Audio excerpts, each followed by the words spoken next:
Minnie, what are you doing? What are you, Minnie?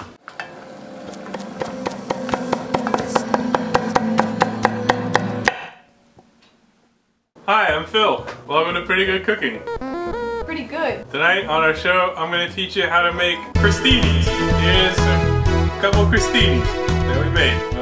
We're going to make them. Here I have a traditional baguette. I got this from work.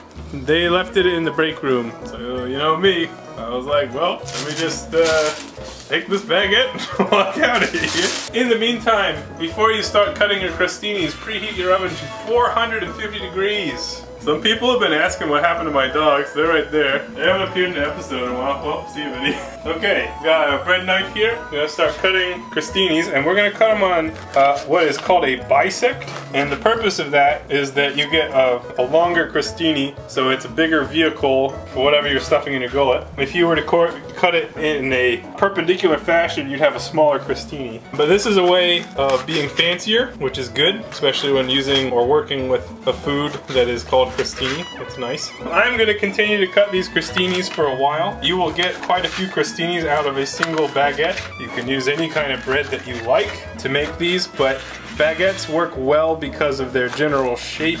They taste good, and possibly you've got a stale one. I don't know. I don't know your life. Maybe you just eat whole baguettes. I don't know. Cut until you're done. Won't be too much longer here.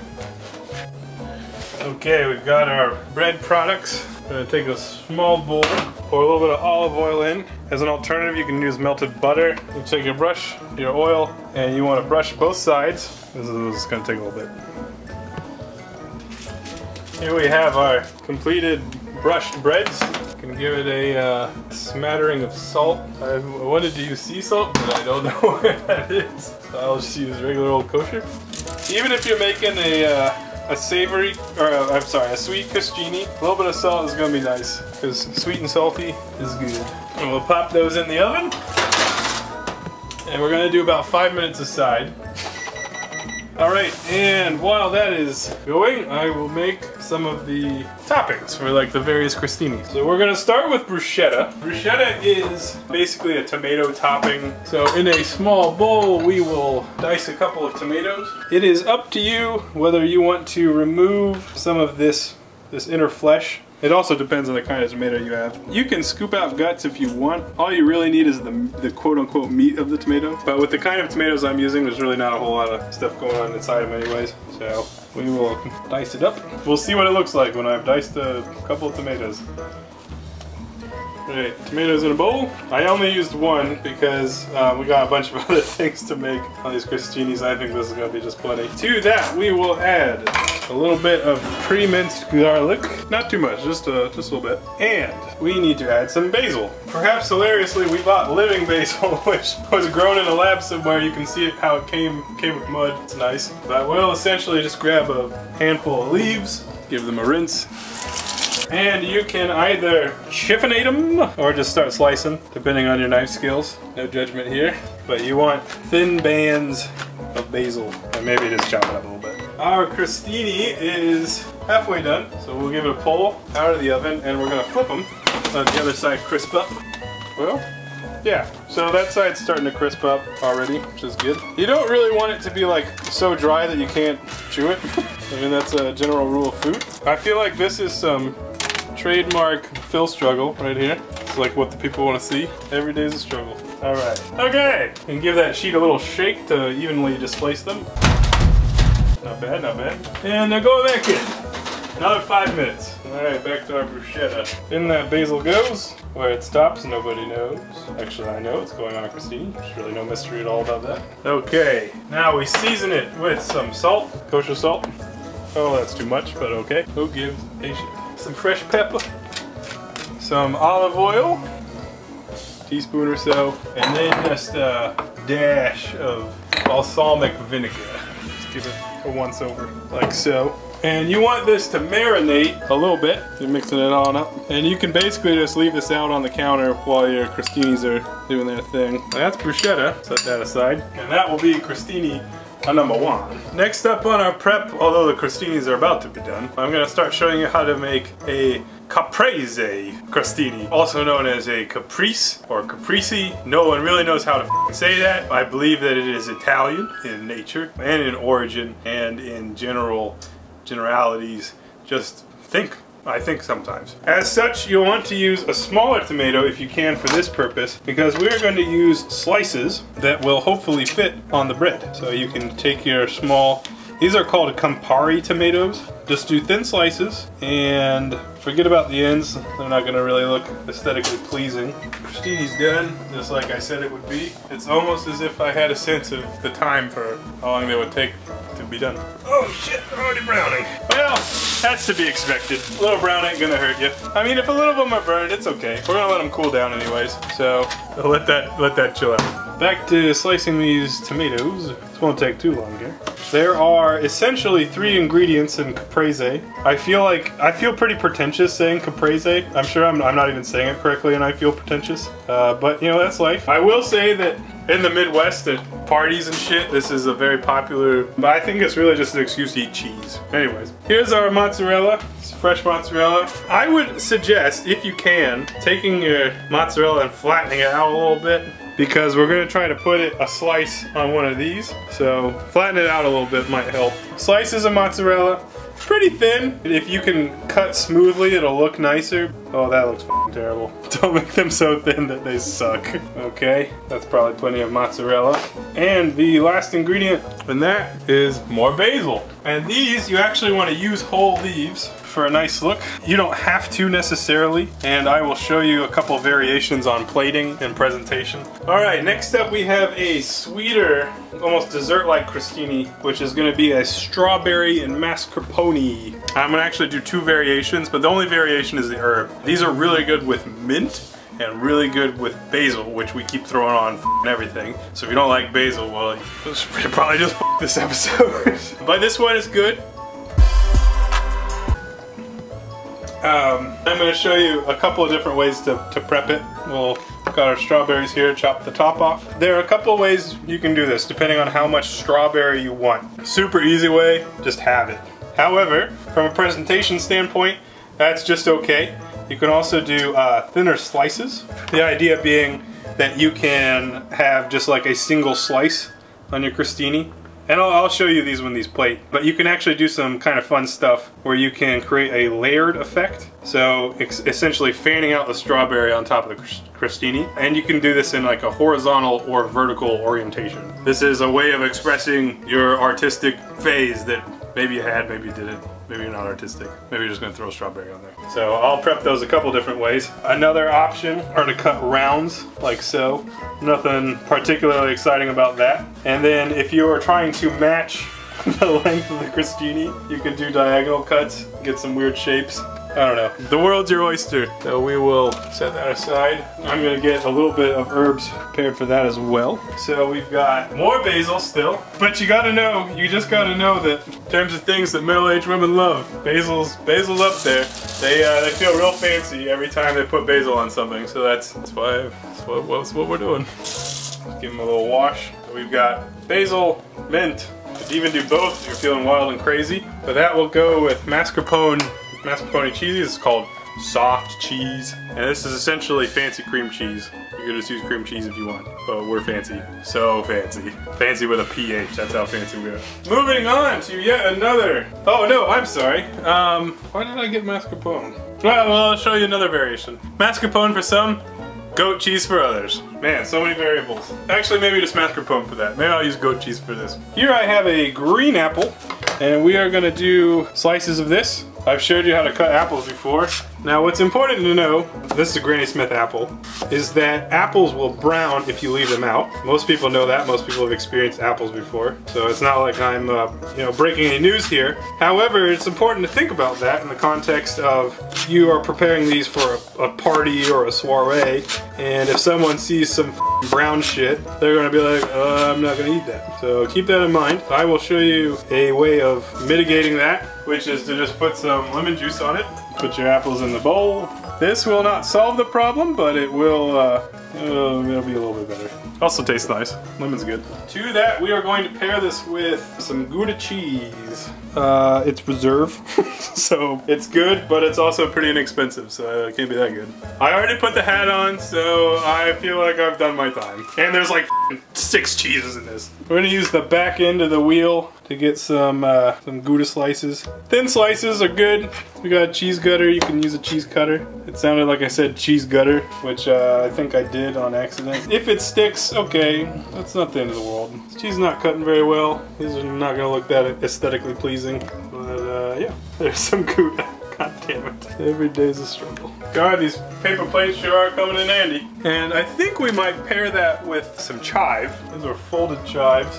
One thing to note, or one variation, again, your preference, is you can essentially, you can mince these and then they'll be like little sprinkle chives, or you can use like the tips as such, and you can actually place like a whole chive on top. So I'm gonna do both so you can see what both of them look like visually, which was a very redundant way of saying that. I'm imagining you like, I'm gonna show you how you can see them audibly. Sometimes we just use too many words.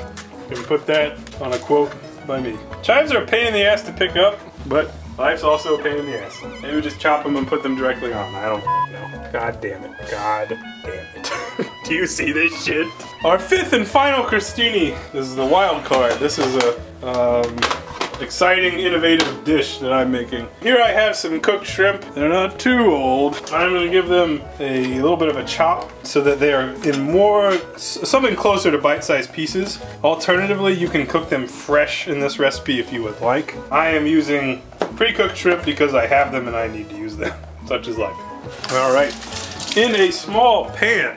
Oh, I should tell you what we're making. This is going to be a shrimp Tabasco Alfredo-y crostini thing over medium heat. You can add a little bit of butter, and if you had not cooked your shrimp already, this is when you would cook them in some butter. But I've already cooked them, so that's fine. And let that melt.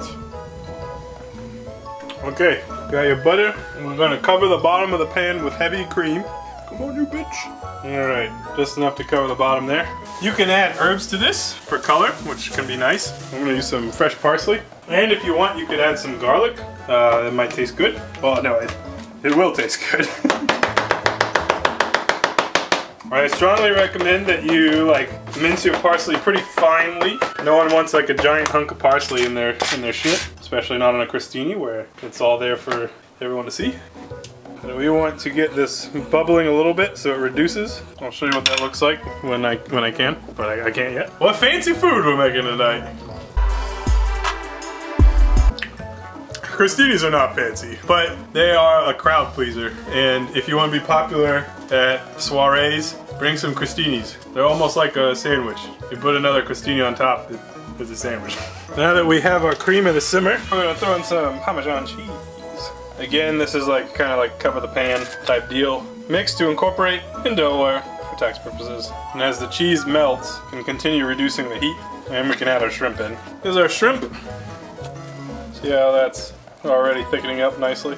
If you are a wuss and do not like Tabasco, you can add lemon instead. Be a nice acidity. Pairs well with seafood in general. However, I will say that if you add just a little bit of Tabasco in this, you'll be surprised at how well it pairs with seafood in general. In fact, Tabasco Alfredo is kind of a thing for seafood. I personally like Tabasco quite a bit, and so would add quite a lot. I'm going to use the rest of this bottle. But the result should be this nice rose kind of color for matting it. You can see it's kind of changed color there. You can let this thicken as you see fit. You can add more cheese if it's not thickening enough for you. Who's going to complain about more cheese? Nobody. Except the lactose intolerant. They can f*** off. So let that cook down just a little bit and then turn off the heat. Maybe should have started with this one because we're going to put it on. It's not going to be too hot for viscosity purposes. Let's start making some crostinis. Alright, I apologize that we're putting these on paper plates, but you know, here we are.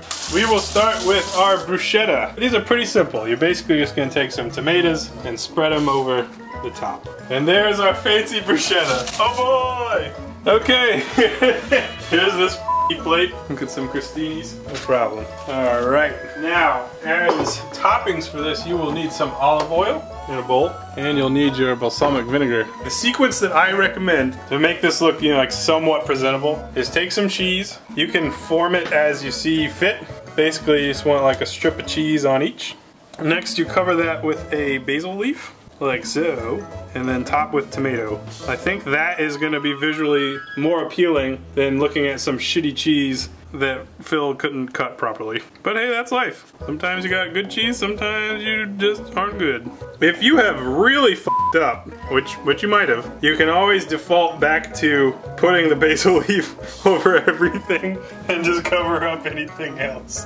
I actually have seen that quite a bit, and I know what they're all about. Okay, there's those. Couple variations. Now, depending on the plating or vessel you have these on, you can do this different ways. If you're being super careful, you could use like a pipette or a like a little bibber bobber. Like use oil and like carefully squirt it over your shit. But you can also do the artisan way, which looks nice. You can do like just a drizzle all over there with olive oil. And if you do like zigzag motions and it wasn't a paper plate, it would look nice. But because it's a paper plate, it doesn't. Same thing with the vinegar. Take it easy.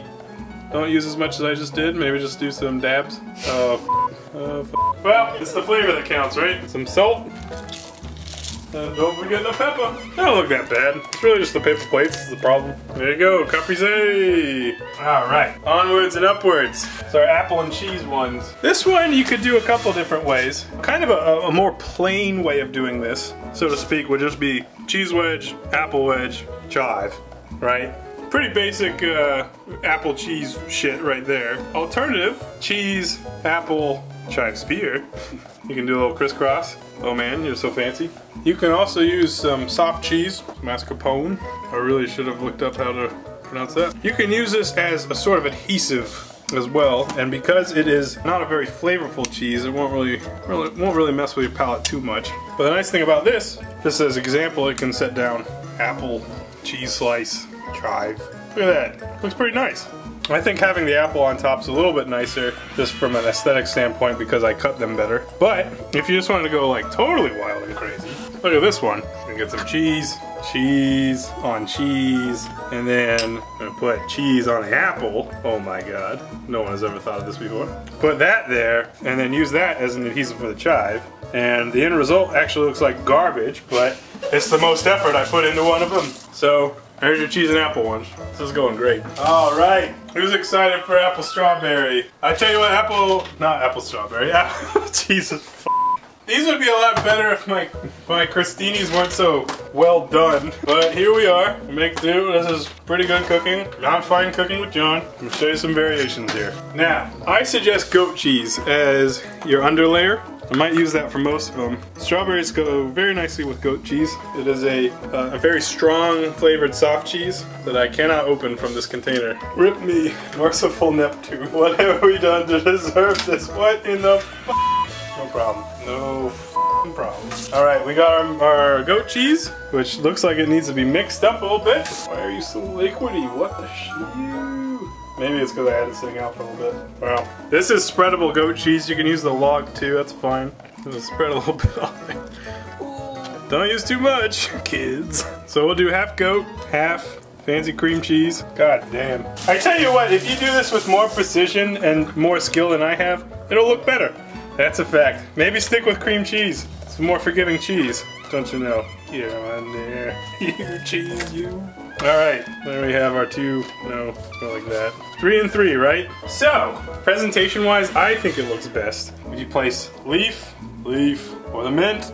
Make more mint because I think it tastes better. You can do it that way. I think this looks the best, and you can just place your strawberries on top. Like I was saying, there's the half. Oh, it looks pretty good. Half on a mint. Like I showed you, there's rounds, right? You can do slices, or you can do, best to line up your slices.